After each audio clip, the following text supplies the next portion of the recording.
بسم اللہ الرحمن الرحیم۔ منتخب احادیث کی تعلیم کا یہ ہمارا 27واں دن ہے اور شروعات کرتے ہیں ایمان سے۔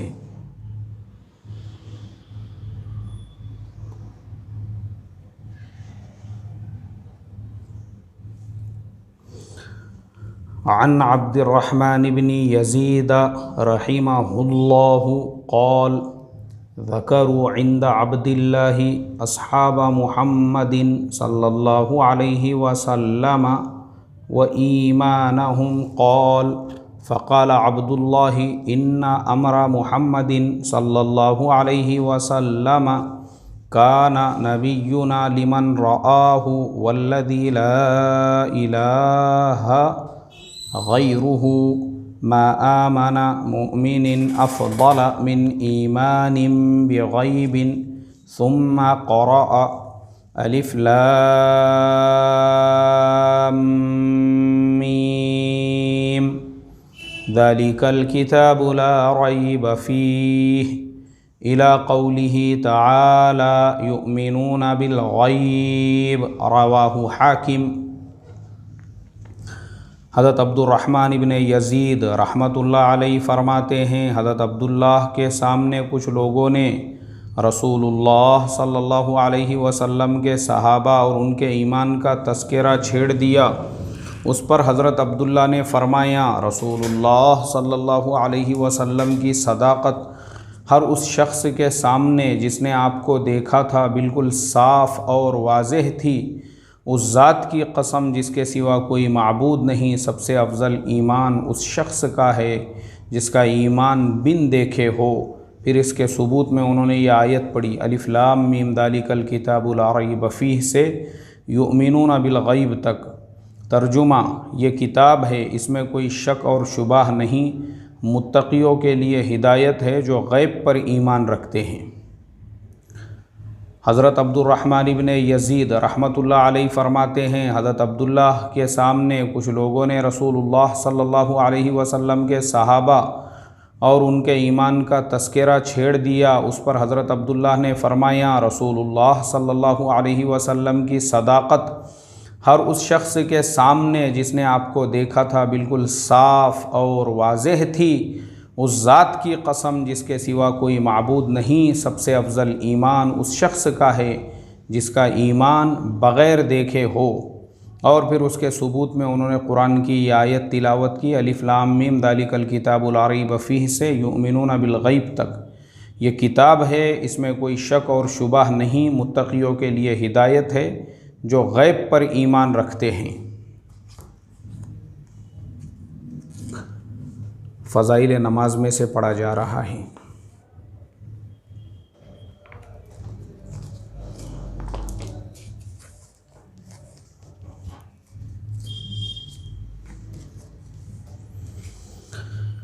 بسم اللہ الرحمن الرحیم۔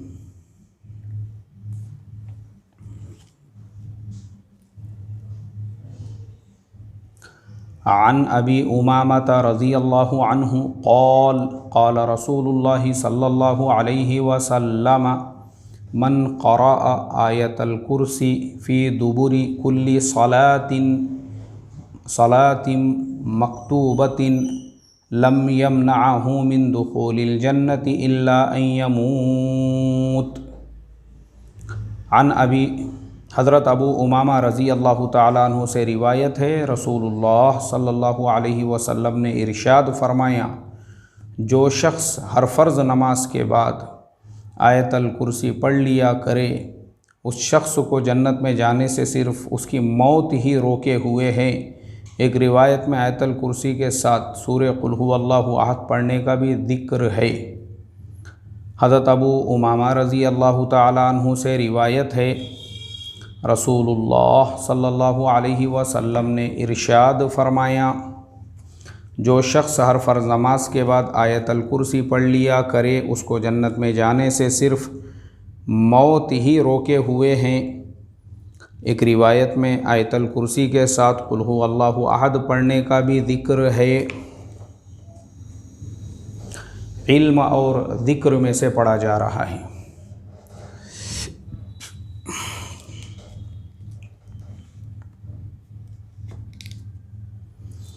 عن جابر بن عبد اللہ رضی اللہ عنہما عن النبی صلی اللہ علیہ وسلم قال الناس معادن كمعادن الذهب والفضة فخيارهم في الجاهلية خيارهم في الإسلام إذا فقوه رواہ احمد عن جابر بن عبد اللہ رضی اللہ عنہما عن النبی صلی اللہ علیہ وسلم قال الناس معادن كمعادن الذهب والفضة فخيارهم في الجاهلية خيارهم في الإسلام إذا فقوه رواہ احمد۔ حضرت جابر بن عبداللہ رضی اللہ عنہما سے روایت ہے کہ رسول اللہ صلی اللہ علیہ وسلم نے ارشاد فرمایا، لوگ کانوں کی طرح ہیں، جس طرح سونے چاندی کی کانیں ہوتی ہے۔ جو لوگ اسلام لانے سے پہلے بہتر رہے وہ لوگ اسلام کے زمانے میں بھی بہتر ہے جبکہ ان میں دین کی سمجھ ہو۔ حضرت جابر بن عبداللہ رضی اللہ عنہما سے روایت ہے، رسول اللہ صلی اللہ علیہ وسلم نے ارشاد فرمایا، لوگ کانوں کی طرح ہے جس طرح سونے چاندی کی کانیں ہوتی ہے۔ جو لوگ اسلام لانے سے پہلے بہتر رہے ہیں وہ لوگ اسلام کے زمانے میں بھی بہتر ہے جبکہ ان میں دین کی سمجھ ہو۔ صحابہ کرام رضوان اللہ تعالی علیہم اجمعین کی شان میں فرمایا، اقرا میں مسلم میں سے پڑھا جا رہا ہے۔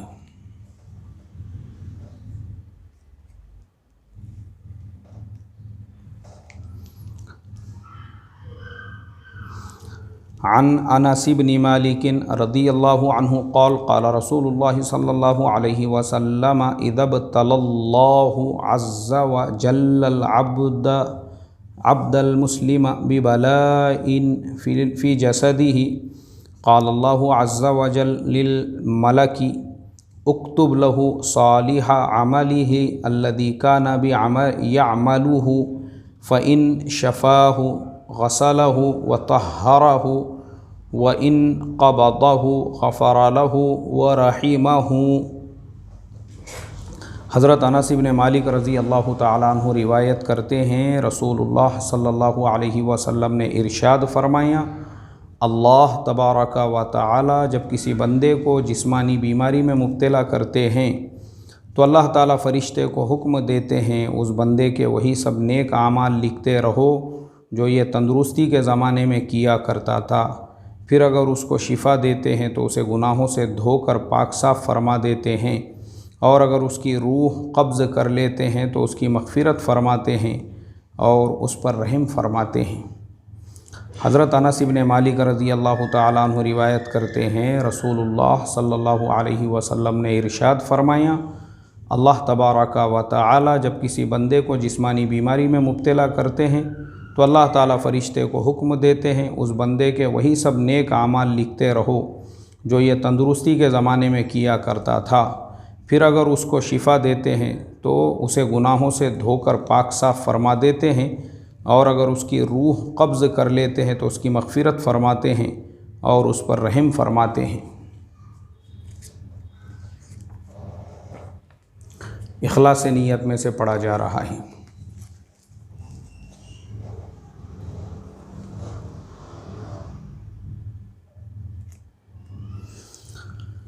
عن ثوبان رضی اللہ عنہ قال سمعت رسول اللہ صلی اللہ علیہ وسلم یقول طوبى للمخلصین اولئک مصابیح الدجى تتجلی عنہم کل فتنة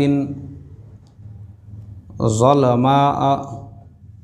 حضرت ثوبان رضی اللہ تعالیٰ عنہ روایت کرتے ہیں، رسول اللہ صلی اللہ علیہ وسلم کو میں نے یہ ارشاد فرماتے ہوئے سنا کہ اخلاص والوں کے لیے خوشخبری ہے، وہ اندھیروں میں چراغ ہے، ان کی وجہ سے سخت فتنے وہ دور ہو جاتے ہیں۔ حضرت ثوبان رضی اللہ تعالیٰ عنہ روایت کرتے ہیں کہ میں نے رسول اللہ صلی اللہ علیہ وسلم کو یہ ارشاد فرماتے ہوئے سنا، اخلاص والوں کے لیے خوشخبری ہے کہ وہ اندھیروں میں چراغ ہے، ان کی وجہ سے سخت فتنے دور ہو جاتے ہیں۔ سبحان اللہ، یہ بشارت ہے دیکھو مخلصین کے لیے۔ دعوت اللہ میں سے پڑھا جا رہا ہے، دعوت و تبلیغ میں سے۔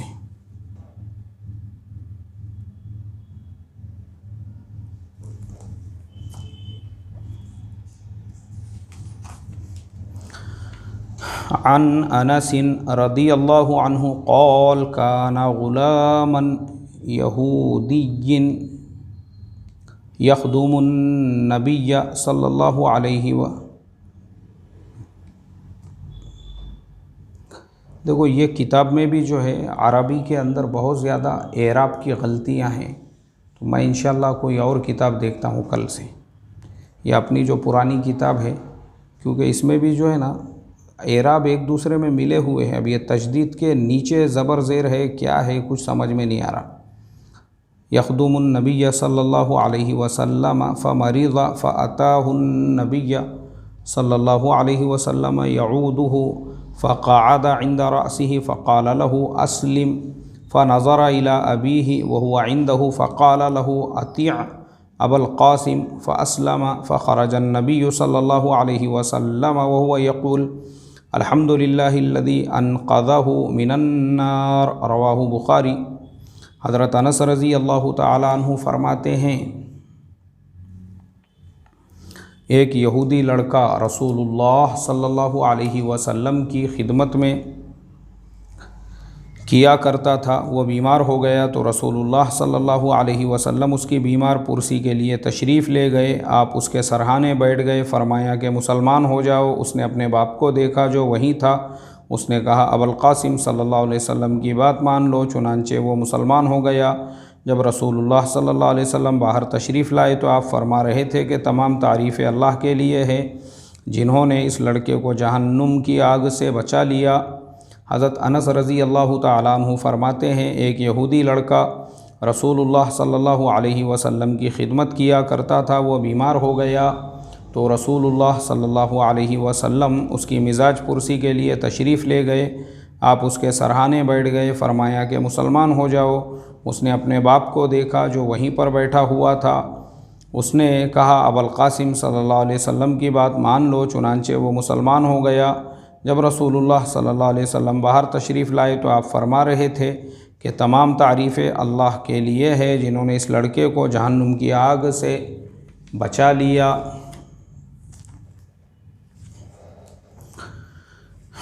اب اس میں دو باتیں ہیں سمجھنے کی. پہلی بات تو یہ ہے کہ وہ یہودی لڑکا اللہ کے نبی کی خدمت کیا کرتا تھا، تو اس سے پتہ چلا کہ مسلمان کے لیے اپنے گھر کی خدمت میں، کھیت باڑی کی خدمت میں، کارخانوں وغیرہ کے اندر، یعنی جو مسلمان نہیں ہے ان لوگوں سے خدمت لینا یا ان کو کام پہ رکھنا یا ان کے ساتھ کام کرنا یہ بالکل جائز ہے، کوئی حرج نہیں ہے اس میں. جب ایک یہودی لڑکا ہمارے نبی صلی اللہ علیہ وسلم کی خدمت کیا کرتا تھا تو اس میں کیا حرج ہے.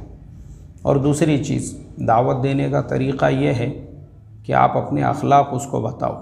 اللہ کے نبی کی صحبت میں وہ لڑکا رہا تو اس نے اللہ کے نبی کے اخلاق کو دیکھا، آپ کے کردار کو دیکھا، آپ کی زندگی کو دیکھا، آپ کے معاملات کو دیکھا، اور پھر وہ اسلام سے متاثر ہوا. اور جب وہ اسلام سے متاثر ہوا تو وہ لڑکا ایمان میں داخل ہو گیا. اور جب وہ لڑکا ایمان میں داخل ہو گیا تو اس کے ایمان میں داخل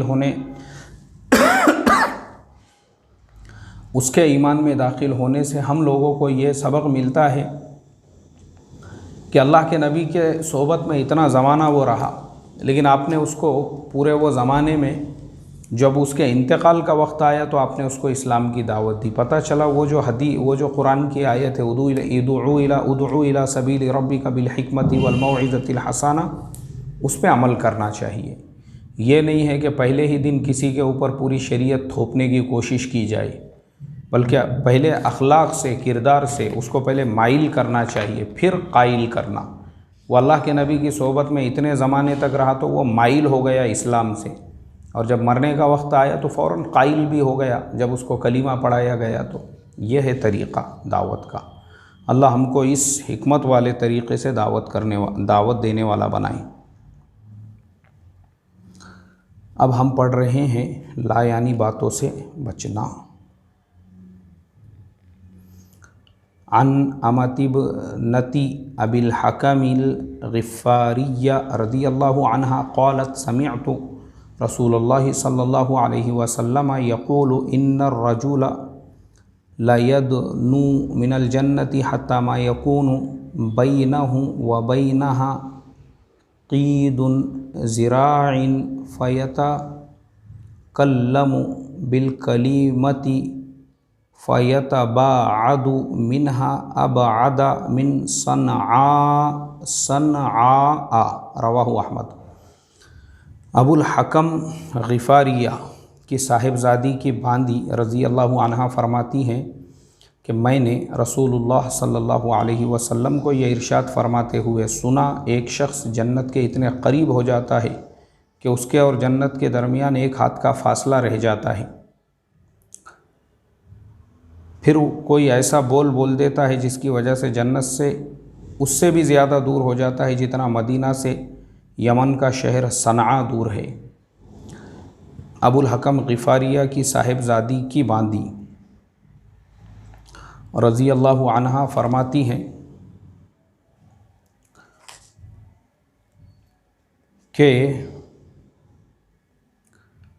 میں نے رسول اللہ صلی اللہ علیہ وسلم کو یہ ارشاد فرماتے ہوئے سنا، ایک شخص جنت کے اتنے قریب ہو جاتا ہے کہ اس کے اور جنت کے درمیان ایک ہاتھ کا فاصلہ رہ جاتا ہے، پھر کوئی ایسا بول دیتا ہے جس کی وجہ سے جنت سے اس سے بھی زیادہ دور ہو جاتا ہے جتنا مدینہ سے یمن کا شہر صنعاء دور ہے۔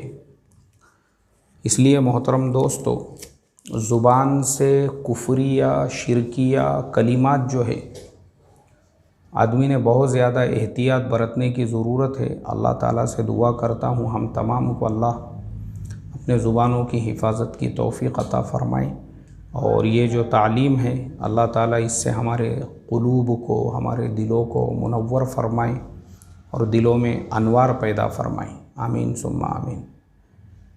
سبحان اللہ و بحمدہ، سبحانک اللہم و بحمدک، نشہد ان لا الہ الا انت نستغفرک۔ سبحان ربک رب العزۃ عما